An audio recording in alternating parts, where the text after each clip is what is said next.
ঈদের দিনে পশ্চিমা সংস্কৃতির কোনো কিছু অনুসরণ করবেন না। আগে বলি কি করবেন না। ঈদের দিনে গান বাজাবেন না। শয়তান 30 দিন বন্দি থাকার পরে ঈদের দিন দেখলে যেন মনে না হয় যে শয়তান ছাড়া পেয়েছে, এমনটা যেন মনে না হয়।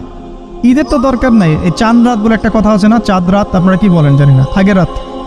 আমাদের এলাকায় চাঁদ রাত বলে, ঈদের আগের রাতকে চাঁদ রাত বলে। ঈদের চাঁদ যেদিন দেখা যায় আর কি, সেটা। তখন দেখি ইতেকাফ থেকে বের হয়েই দেখবেন রাস্তাঘাটে বাজারে সাউন্ড বক্স, গান হচ্ছে, ডিজে পার্টি হচ্ছে, রেস্টুরেন্ট ভরি গান হচ্ছে, সাউন্ড বক্স বাজছে। মানে 30 দিন শয়তান বন্দি ছিল, আজকে রাত্রেই খোলা পেয়েছে। ভাবটা এরকম। ঈদের দিন এই কাজগুলো করতে যায় না। আতশবাজি করবেন না, এই পটকা টটকা ফোটাবেন না। বাচ্চারা, ছোটোখাটো বাচ্চারা একটু মজা করতে চায়, সেটা আলাদা বিষয়, কিন্তু এইগুলোকে ট্রেডিশন বানাবেন না।